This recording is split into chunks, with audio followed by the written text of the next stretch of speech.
नाज़रीन आदाब, सियासत टीवी के रास नशरियात में आपका इस्तकबाल है। आलमी, कौमी, इलाकाई ताज़ा खबरों और नए मौज़ूआत के साथ मैं सैयद इस्माइल ज़बीउल्लाह और मेरे हमरा सीनियर सहाफ़ी सज्जादुल हसनैन आपकी खिदमत में हाजिर है। नाज़रीन, शुरुआत करते हैं बिहार से, जहाँ पर नीतीश कुमार के इस्तीफ़ा के बाद राज्यसभा रुकन के मुंतखब होने के बाद उन्होंने पहले रुकन कानून साज कौंसिल से इस्तीफ़ा दिया था। उसके बाद फिर चीफ मिनिस्टर के कुर्सी से उन्होंने इस्तीफ़ा दे दिया राज्यसभा के रुकन का हलफ लेने के बाद।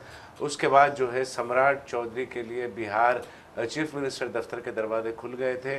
और वो जो दरवाज़ा खुलना था कि आज बिहार इस चीफ मिनिस्टर दफ्तर में सम्राट चौधरी का दाखिला हो गया है। जी हाँ नाज़रीन, सम्राट चौधरी ने आज हलफ ले लिया है बिहार चीफ मिनिस्टर की हैसियत से। जैसा कि कहा जा रहा था कि सम्राट चौधरी बीजेपी के पहले चीफ मिनिस्टर होंगे जिन्होंने हलफ लिया है बिहार में। अब यहाँ से देखिए एक नए दौर का आगाज़ होने वाला है बीजेपी के लिए। सम्राट चौधरी का ताल्लुक़ आपको बता दें पहले राष्ट्रीय जनता दल से था। उनके वालिद भी जो है राष्ट्रीय जनता दल से जुड़े हुए थे और राष्ट्रीय जनता दल के बहुत ही बड़े लीडरों में सम्राट चौधरी के वालिद का शुमार था। उन्होंने फिर खलाबाजी की, बीजेपी में शमूलियत इख्तियार की। बीजेपी में शमूलियत इख्तियार करने के बाद इस कदर उनका ख़त बढ़ा कि वो आज चीफ मिनिस्टर की कुर्सी पे है। आपको बता दें जब बिहार असम्बली इंतखाबात चल रहे थे उस वक्त जो जन स्वराज पार्टी के लीडर हैं, आईपैक के जो साबिका चेयरमैन थे, मैं नाम भूल रहा हूँ उनका, प्रशांत किशोर ये मुसलसिल कह रहे थे कि एक 10वीं फेल शख्स को किस तरीके से आवाम मुंतखब करेगी, जिसका क्रिमिनल रिकॉर्ड है, जो कई मुजरिमाना वाक़यात में मुलव्विस है, वैसे शख्स को किस तरह जो है आवाम मुंतखब करेगी। इस तरीक़े की बात मुसलसिल प्रशांत किशोर करते रहे। बिहार असम्बली इंतखाबात के जो भी इलेक्शन कैंपेन थी वो इलेक्शन कैंपेन में पूरी इंतखाबी मुहिम में प्रशांत किशोर की निशाने पर अगर कोई थे तो वो सम्राट चौधरी थे। ऐसा लग रहा था कि जो लोग सम्राट चौधरी को नहीं जानते उन्हें मुतारुफ करवाना चाह रहे थे प्रशांत किशोर। आज एक बड़ा चेहरा बनकर बिहार की सियासत में प्रशांत किशोर सम्राट चौधरी मंजर आम पर आए हैं। आज उन्होंने बिहार चीफ मिनिस्टर की हैसियत से हलफ ले लिया है। इसी से हम आज की शुरुआत करते हैं। जी सज्जा साहब। जी बिल्कुल, देखिए सम्राट चौधरी जो है, इससे पहले नीतीश कुमार की काबीना में जो है डिप्टी सीएम भी थे और होम मिनिस्टर भी थे। जी, जो बीजेपी ने इनको जो है अभी जो हाल में काबीना बने थे नीतीश कुमार की क़यादत में, उसमें डिप्टी सीएम भी बनाया था, होम मिनिस्टर भी बनाया था। तो उस वक्त भी जो है लोगों ने जो सम्राट चौधरी के क्रिमिनल रिकॉर्ड पे जो है बात की थी। लेकिन यहाँ हैरत अंगेज़ दिलचस्प बात यह है कि सम्राट चौधरी का कैरियर जो शुरू हुआ, सियासी कैरियर, वो लालू प्रसाद यादव की पार्टी आरजेडी से हुआ। फिर उसके बाद सम्राट चौधरी जो है जेडीयू में ज्वाइन कर लिया था उन्होंने, जेडीयू जनता दल यूनाइटेड, नीतीश कुमार की पार्टी। और दिलचस्प बात यह है कि 2017 में उन्होंने जनता दल यूनाइटेड भी छोड़ दिया था और बीजेपी में वो जो है आ गए थे। और बीजेपी में जेडीयू के मुखालिफ उन्होंने जो है इलेक्शन कैंपेन भी की थी, इलेक्शन लड़े भी थे और जो है नीतीश कुमार की साख मुतासिर करने की बहुत कोशिश उन्होंने की थी। तो बहरहाल ये एक दिलचस्प बात यह है कि आज सम्राट चौधरी जो है नीतीश कुमार के जानशीन बन गए हैं। जिसने नीतीश कुमार की साख मुतासिर करने का काम किया था, उसी को आज बीजेपी ने जो है बिहार का चीफ मिनिस्टर बना दिया है।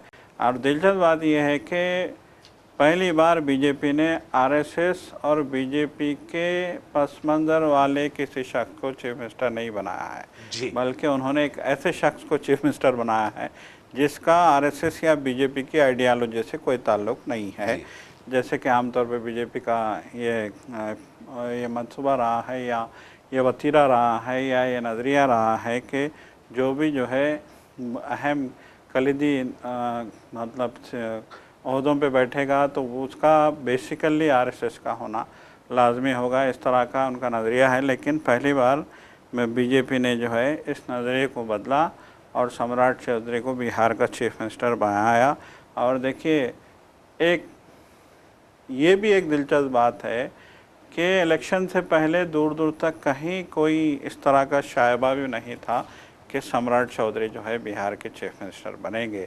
और फिर देखिए, हमेशा से माजी में हम देखते हैं, चाहे वो आप लालू प्रसाद यादव की बात करें या नीतीश कुमार की बात करें, हम 40 साल की अगर बिहार की सियासत देखें तो वहाँ पे चीफ मिनिस्टर के चेहरे की बुनियाद पे जो है इलेक्शन लड़े जाते रहे हैं जी, होते रहे हैं। लेकिन अब देखिए, आपकी बार भी बीजेपी ने जो गेम खेला है, उन्होंने नीतीश कुमार को सामने रख के इलेक्शन लड़ा और फिर नीतीश कुमार को जो है हलफ भी दिलाया गया, जबकि पूरी बिहार की आवाम ये कह रही थी कि नीतीश कुमार की अब उम्र हो चुकी है, वो बहकी बातें कर रहे हैं और वो चीफ मिनिस्टर जैसे अहम तरीन ओहदे को संभालने की पोजीशन में अब नहीं है। उनकी उम्र हो चुकी है और उनका जहन भी अब उनके कंट्रोल में नहीं है। आपको याद होगा कि जो है गुज़िश्ता बिहार असम्बली में उनके बहुत सारे रिमार्क्स जो है बड़ी तनक़ीदों का सामना करना पड़ा था उनको, उनके रिमार्क्स और उनकी हरकतें। उनकी वो हरकत तो सबसे ज़्यादा जो है वायरल हुई थी, जिसमें उन्होंने जो है चीफ मिनिस्टर बनने के बाद अपॉइंटमेंट लेटर देते हुए एक खातून का नकाब खींचा था जी। तो चेहरे से नकाब हटाने की उन्होंने कोशिश की थी और ये जो हरकत उन्होंने की थी, इस हरकत की वजह से उनको जो है बहुत मजम्मत का सामना रहा था। लेकिन बहरहाल जो है, जैसा कि अखिलेश यादव ने कहा, जैसा कि जो है और उद्धव ठाकरे ने कहा, जैसा कि संजय राउत ने कहा, जैसा कि संजय सिंह ने कहा, जैसा कि केजरीवाल ने कहा, सभी ने कहा कि आखिर बीजेपी नीतीश कुमार से इंतकाम लेने के में कामयाब हो गई है। देखिए, यहाँ पर एक अहम बात यह है सज्जाद साहब कि आप नीतीश कुमार को हालांकि अक्सरियत में बीजेपी के पास ज्यादा सीटें होने के बावजूद भी पहली और दूसरी मर्तबा जो है नीतीश कुमार को चीफ मिनिस्टर बनाया गया। बिल्कुल। आरजेडी से जब नीतीश कुमार ने अलहदगी इख्तियार की, उस बार भी राष्ट्र चीफ मिनिस्टर उन्हें बनाया गया। तो जिस तरीके का खेल खेला गया है नीतीश कुमार के साथ, वो दिलचस्प रहा है। और फिर एक अहम बात यह है कि जेडीयू अब बिल्कुल कहीं पर भी मंजर पर नहीं है। आहिस्ता आहिस्ता हम देखेंगे कि जिस तरह कर्नाटका में जेडीएस के साथ खेल खेला गया, इलाकाई पार्टी को वहां पर खत्म कर दिया गया। महाराष्ट्र की अगर हम बात करेंगे तो वहां पर शिवसेना के 2 टुकड़े कर दिए गए। शिवसेना उद्धव धड़े को दबा दिया गया और फिर एकनाथ शिंदे के धड़े को अपने मातहत ले लिया गया। आज एकनाथ शिंदे एक बयान अपनी मर्जी से नहीं दे सकते।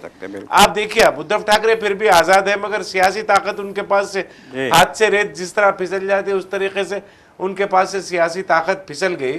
तो आप देखिए कि एकनाथ शिंदे हुकूमत में होने के बावजूद भी आप वो कुछ बयानबाजी अपने जात पे, जिस तरीके की उनकी छवि बनी थी, एक मतलब बेबाक लीडर की हैसियत से, बेबाक अंदाज में बात करने की हैसियत से जिस तरीके से छवि बनी थी एकनाथ शिंदे की, वो छवि को पूरे तरीके से खत्म कर दिया गया। और फिर मुख्तलिफ रियासतों में इस तरीके का काम किया गया है और दूसरे पार्टियों से बीजेपी में आने वाले लोगों को अहमियत दी गई। देखिए, यहाँ पर बिहार में बहुत सारे ऐसे बड़े नाम हैं जिन्होंने बीजेपी के लिए मुसलसिल काम किया है, बीजेपी को परवान चढ़ाने के लिए काम किया है। आरएसएस और संघ से मिलकर उन्होंने बहुत सारा काम बिहार में बीजेपी की जड़ों को मजबूत करने में किया है। वैसे में छोड़कर एक दूसरी पार्टी से आने वाले लीडर को आप ना सिर्फ पार्टी में लेते हैं, बल्कि home minister, deputy chief minister बनाकर डायरेक्ट चीफ मिनिस्टर के ओहदे पर आप उसको प्रमोट करते हैं। बिल्कुल। आइडियोलॉजिकली अगर देखें, नजरियाती तौर पे अगर देखें, तो सम्राट चौधरी की सोच को अगर हम, क्योंकि बुनियादी तौर पर सम्राट चौधरी की सोच जो है वो समाजवादी है, समझ रहे हैं आप। राष्ट्रीय जनता दल से जब जुड़े हुए वो रहे थे एक अरसे तक, तो फिर उनकी सोच भी उसी तरीके की होगी। अगर आरजेडी को छोड़कर फिर जब जेडीयू में वो गए, तो जेडीयू की सोच भी सेक्युलर थी बड़ी हद तक, बड़े पैमाने पर। हालांकि नीतीश कुमार ने सियासी मफादात के लिए बहुत सारे ऐसे फैसले लिए जिससे उनकी सेक्युलर छवि को मतलब शक्को शुबे में हमेशा रही, उसके बावजूद भी सेक्युलर उनको समझा जाता है। तो ये दोनों सियासी जमातों से उनकी वाबस्तगी, ये बात आपने भी एक तरफ अच्छा इशारा किया है कि पहले गैर बीजेपी और गैर आरएसएस जी एक लीडर को चीफ मिनिस्टर बनाने का बीजेपी ने पहली मर्तबा काम किया है ये। जी बिल्कुल। तो ये अहम नुकात है। क्या देखना है कि आने वाले दिनों में जिस तरीके के इल्जामात सम्राट चौधरी पर लगते थे बिहार के हवाले से कि भाई मुजरिमाना बैकग्राउंड है, मतलब अनपढ़ है, पढ़े लिखे नहीं है, तो ये तमाम चीज़ें क्या उनकी सियासत पर असरअंदाज होती है या उनकी चीफ मिनिस्टर की मियाद पर असरअंदाज होती है, वो आने वाले दिनों में हम ज़रूर देखेंगे सज्जा साहब। देखिए आपने जो पढ़े लिखे ना होने की बात की है, तो आपको याद होगा कि जब एकनाथ शिंदे को तोड़ा गया था, शिवसेना से उनको तोड़ा गया था, तो उस वक्त उनको चीफ मिनिस्टर बनाया गया था। और शिंदे के बारे में भी जो है ये जग हाजिर है ये कि वो पढ़े लिखे नहीं थे बिल्कुल। वो जो है एक ऑटो चलाने वाले थे नागपुर के, उनको मतलब ये कि वो सियासत में आए थे बाल ठाकरे के जो है दौर इख्तिदार में, बाल ठाकरे के दौर में वो सियासत में आए थे और शिवसेना से जुड़े थे और जो है शिवसेना के लिए उन्होंने काम किया था। लेकिन बीजेपी ने उसी शिवसेना से जो है गद्दारी पे उनको मजबूर किया या फिर उकसाया या फिर लालच दिया और फिर उनको सीएम बना दिया गया था। ये भी एक जो है दिलचस्प बात है। तो बहरहाल बीजेपी ने यहाँ भी जो है देखिए एक अहम बात जो है, आपको याद होगा 2014 में जब जो है एनडीए ने नरेंद्र मोदी को चीफ प्राइम मिनिस्टर का चेहरा बनाया था, तो उस वक्त नीतीश कुमार ने सबसे पहले बगावत की थी और एनडीए छोड़ दिया था। उन्होंने कहा था कि अगर नरेंद्र मोदी प्राइम मिनिस्टर का चेहरा होंगे तो मैं एनडीए का साथ नहीं दे सकता, और फिर वो एनडीए से अलग हो गए थे। तो दिलचस्प बात यह है कि अब इतने साल बाद 2014 के बाद से लेके अगर हम बात करें तो 2014 से लेके 2024, 25, 26, 12 साल बाद आखिरकार नीतीश कुमार को बहुत ही खामोशी के साथ उनकी गद्दी छीनी गई है, उन्हें राज्यसभा का मेंबर बना के भेजा गया है। लोग कहते हैं कि जब उन्हें जो है चीफ मिनिस्टर के ओहदे से हटाने का फैसला किया गया तो उन्होंने जेडीयू की एक मीटिंग बुलाई थी, अपनी पार्टी के एमएलएस की मीटिंग बुलाई थी। तो उस वक्त उनकी पार्टी के तमाम एमएलएस ने उनसे रिक्वेस्ट की थी कि आप राज्यसभा नहीं जाएंगे, आप यहीं रहेंगे, आप चीफ मिनिस्टर रहेंगे। बल्कि यहाँ तक कहा जा रहा है कि बहुत सारे जो है अरकान रोने लगे थे। लेकिन उस वक्त जो है जज्बात से मगलूब होकर नीतीश कुमार ने कहा था कि मेरी मजबूरी को समझिए।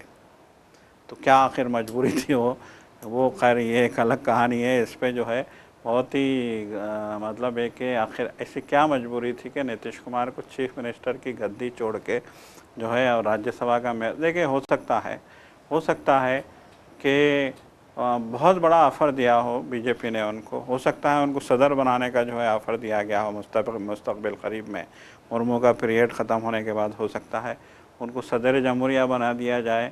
ये मुमकिन है, नामुमकिन नहीं है। बीजेपी कुछ भी कर सकती है। सदर जमहूरिया या नायब सदर जी जमहूरिया? नायब सदर का तो अभी टाइम है। सदर जमहूरिया के लिए जो है गालिबन 1-1.5 साल या 2 साल का जो है अभी उनकी मियाद है द्रौपदी मुर्मू की। तो सदर जमहूरिया का ओहदा जल्दी खाली होने वाला है, क्योंकि नायब सदर अभी हाल में ही बनाए गए हैं। आप जानते हैं कि कैसे अचानक जो है नायब सदर धनकर को जो है कैसे जो है जगदीप धनकर को कैसे जो है ओहदे से हटाया गया था, कैसे उनको इस्तीफ़ा देने के लिए मजबूर किया गया था, और कैसे अब जो है एक नए तमिलनाडु से वाबस्ता जो है एक सीपी राधाकृष्णन को जो है नायब सदर जमहूरिया बनाया गया और राज्यसभा की कुर्सी उनके हवाले की गई, चेयरमैन राज्यसभा की। तो बहरहाल जो है ये खेला जो है बीजेपी मुसलसल खेलती रही है। और अब जो है ये देखने वाली बात ये होगी कि नीतीश कुमार को क्या सदर जमहूरिया की कुर्सी दी जाएगी या फिर उनको महज राज्यसभा का मेंबर बना के ही जो है रिटायर्ड कर दिया जाएगा। तो बहरहाल जो है अपोजिशन जमातों ने तो कहा है कि बीजेपी ने नीतीश कुमार से बदला ले लिया है। नीतीश कुमार से ना सिर्फ बदला लिया बल्कि बिहार में जेडीयू की ताबूत में आखिरी की, बिल्कुल इसको हम ये कह सकते हैं कि ये इतना बड़ा डिसीजन है, क्योंकि नीतीश कुमार ने अपनी जिंदगी में कोई ऐसा अपने खत का लीडर जेडीयू में तैयार नहीं किया, तैयार नहीं किया, जो बिल्कुल। अपनी बिहार की सियासत में जेडीयू की कश्ती को लेके चल सके ये तेज रफ्तार हवाओं में। देखिए, दिलचस्प बात यह है जबी साहब कि उन्होंने अपने बेटे को भी प्रमोट नहीं किया जी। पॉलिटिक्स में, और उनके बेटे इतनी दूर हैं सियासत से, ताज्जुब होगा आपको कि उनको जब डिप्टी सीएम की पोस्ट ऑफर की गई तो उन्होंने साफ इनकार कर दिया। उन्होंने कहा पॉलिटिक्स मेरा जो है वो नहीं है, मेरा पेशा नहीं है, पॉलिटिक्स मेरा जो है मेरे लिए सूटेबल नहीं है, मुझे जो है माफ़ी रखिए पॉलिटिक्स से। और वो जो है पॉलिटिक्स में आने से साफ तौर पे उनके बेटे ने इनकार कर दिया है। तो बहरहाल जो है यकीनन आपने जो है नुक्ते की तरफ तवज्जो दिलाई है कि जेडीयू को दफन करने का काम बिहार में बीजेपी अब ने। देखेंगे कि आने वाले दिनों में किस तरीके की सियासत होती है। सम्राट चौधरी बहैसियत चीफ मिनिस्टर या वो फैसले लेते हैं जो बीजेपी की आइडियोलॉजी है, या फिर वो फैसले लेते हैं जो बिहार की आवाम के मफाद में होंगे। तो आपको नाज़रीन एक बात बता दें कि बीजेपी एक ऐसी वॉशिंग मशीन है जिसमें अगर किसी बदउनवान शख्स को डाल दिया जाए तो वो साफ होकर बाहर निकल जाता है, या फिर बीजेपी एक नई सियासत को हवा दे रही है। वो सियासत ये है कि अगर किसी दूसरी पार्टी से छलांग लगाकर अगर बीजेपी में कोई लीडर शामिल होता है तो उसको या तो डिप्टी चीफ मिनिस्टर या फिर चीफ मिनिस्टर बना दिया जा सकता है। ऐसी 8 मिसालें हैं, शुमाल मशरक़ी रियासतों से ये मिसालें आती हैं। मैं अगर तफसील में जाऊंगा तो कुछ इस तरह होंगी कि हिमंता बिस्वा शर्मा आसाम में, उन्हें सबसे बड़ा बदउनवान लीडर अमित शाह और नरेंद्र मोदी ने कहा था, जब उन्होंने बीजेपी में शमूलियत इख्तियार की तो फिर उन्हें चीफ मिनिस्टर बना दिया गया। अगर उसके बाद अरुणाचल प्रदेश की बात अगर हम करेंगे तो प्रेमा खांडू, इन्हें भी चीफ मिनिस्टर बनाया गया वहाँ पर। और अगर त्रिपुरा की हम बात करेंगे, मानिक साहा, इन्हें भी जो दूसरी पार्टी से आए थे उन्हें भी चीफ मिनिस्टर बनाया गया। बैरन सिंह भी कांग्रेस से कूदकर जो है मणिपुर में बीजेपी में शमूलियत इख्तियार की थी, उन्हें भी फिर चीफ मिनिस्टर बनाया गया। बसवराज बोम्मैया, आपको याद होगा बीजेपी ने कर्नाटका में उन्हें चीफ मिनिस्टर बनाया था, उनका ताल्लुक भी बीजेपी से नहीं था। उसके बाद फिर अगर आगे बढ़ेंगे हम, सर्बानंदा सोनोवाल चीफ मिनिस्टर आसाम थे, जिसको हटाकर फिर हेमंता बिस्वा शर्मा को चीफ मिनिस्टर बनाया गया, वो भी बीजेपी के नहीं थे। उसके बाद अगर हम बात करेंगे तो गिगोंग अपांग, ये अरुणाचल प्रदेश के हैं। झारखंड के अर्जुन मुंडा को भी चीफ मिनिस्टर बनाया गया था वहां पर, वो भी बीजेपी के नहीं थे। और फिर अगर अरुणाचल प्रदेश की बात करेंगे हम तो गिगोंग अपांग जो है ये भी कांग्रेस से इनका ताल्लुक नहीं था और उन्हें चीफ मिनिस्टर, माफ करना, बीजेपी से उनका ताल्लुक नहीं था मगर उन्हें भी चीफ मिनिस्टर बनाया गया। 2 चीज़ें हो सकती हैं, या तो सबसे बदउनवान आदमी होना चाहिए बीजेपी में शामिल होकर चीफ मिनिस्टर बनने के लिए, या फिर किसी दूसरी सियासी जमात में बहुत बड़े खत पर वो होना चाहिए, वहाँ से अगर छलांग लगाकर यहाँ पर आता है बीजेपी में तो उसको चीफ मिनिस्टर बना दिया जाता है।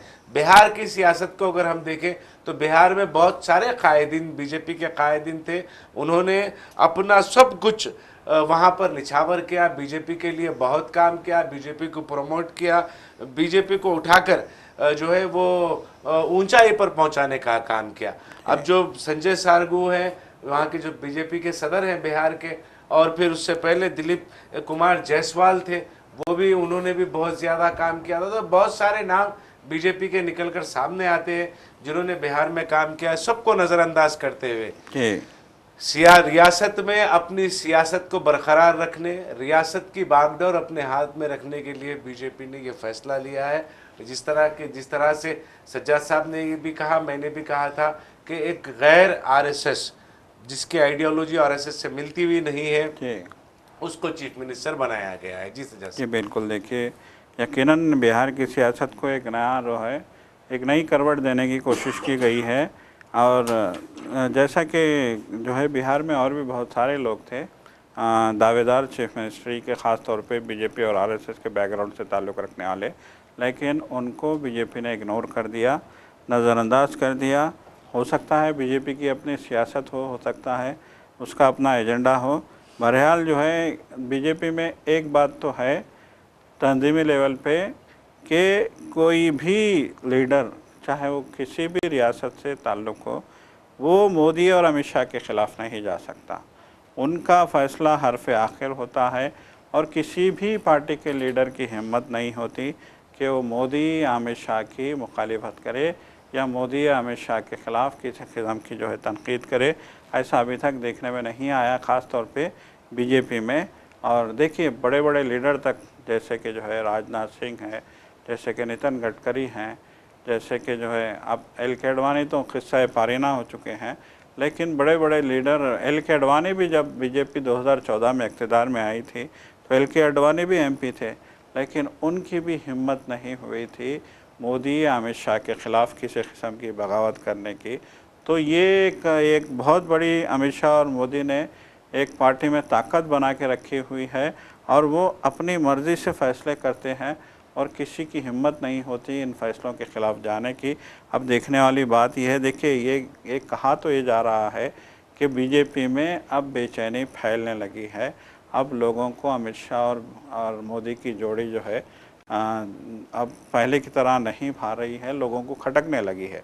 ख़ास तौर पे जो है बीजेपी की जो सफ़े अव्वल की लीडरशिप है वो कह रही है कि आखिर कब तक तब्दीली तो आनी चाहिए। तो बहरहाल अब देखने वाली बात यह होगी कि आने वाले दिनों में बिहार की सियासत से जो तब्दीली आई है वो तब्दीली क्या मरकज़ तक भी पहुंचेगी कि नहीं पहुंचेगी। यकीनन देखते हैं आने वाले दिनों में ऊँट किस करवट बैठता है, यकीनन हम नज़र रखेंगे। खबर पंजाब से आ रही है, पंजाब में जहां पर लवली प्रोफेशनल यूनिवर्सिटी पर इन्फोर्समेंट एंड डायरेक्टरेट का रेड हुआ है, धावा किया है। ना सिर्फ यूनिवर्सिटी पर बल्कि यूनिवर्सिटी के जो मालिकान हैं रमेश मित्तल और नरेश मित्तल, उनके घरों पर भी जो है ईडी ने रेड किया है, ईडी ने धावा किया। नादरीन आपको बता दें ये लवली प्रोफेशनल यूनिवर्सिटी के जो मालिक हैं अशोक कुमार मित्तल, अशोक कुमार मित्तल कोई और नहीं है, ये राज्यसभा में आम आदमी पार्टी के लीडर हैं। ये वही आम आदमी पार्टी के लीडर हैं जिन्हें राघव चड्ढा को हटाने के बाद वहाँ पे मुकर्रर किया गया था, नामजद किया गया था। आपको बता दें राघव चड्ढा को पार्टी ने इसलिए हटाया था, ख़ास तौर पर स्पीकर राज्यसभा, चेयरमैन राज्यसभा को मकतूब लिख करके वो जो है पार्टी के लिए वक्त नहीं दे रहे हैं। तो उनको हटाया, राघव चड्ढा को हटाकर अशोक मित्तल को उनकी जगह नामजद किया गया था।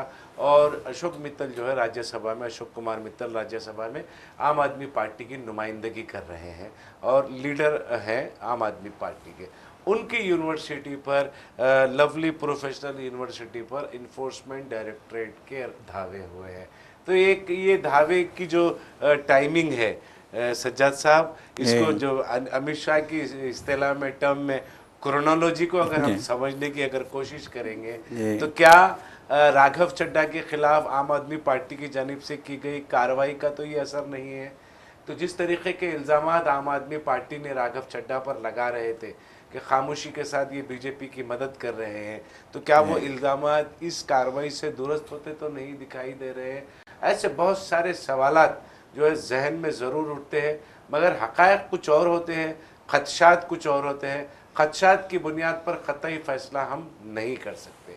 लेकिन एक बात ज़रूरी है कि अशोक कुमार मित्तल के घर पर इन्फोर्समेंट डायरेक्टरेट का रेड कुछ ना कुछ जो है धुआं उठा है, तो कहीं ना कहीं कुछ जला ज़रूर है। जी सज्जा साहब, ये देखिए अभी हम देख रहे थे कि केजरीवाल फिर फौल से जो है पूरी जब वो जो है बरी होके तिहाड़ जेल से निकले थे तो उसके बाद वो पस मंज़र में चले गए थे। लेकिन हम देख रहे हैं कि गुज़िश्ता 15 दिन से फिर वो मैदान में आ गए हैं और बीजेपी के ख़िलाफ़ अब वो खुल के बोलने लगे हैं, बल्कि बीजेपी के ख़िलाफ़ महाज उन्होंने जो है खोल दिया है। तो आपको याद होगा कि बहुत सारे मामलात में उन्होंने बीजेपी को बहुत सख्त आड़े हाथों लिया, बल्कि बीजेपी की आइडियालॉजी पे भी उन्होंने तनकीद की और साफ़ तौर पे कहा कि ये हिंदुओं के ठेकेदार नहीं है और उनका साफ़ तौर पे ये कहना था कि ये जो है कौम को गुमराह कर रहे हैं। तो बहरहाल जो है गुज़िश्ता दिन भी आपको याद होगा कि जो है उन्होंने हाई कोर्ट की जज से सवाल किया था कि आपका पस मंज़र कहीं आरएसएस से तो नहीं है।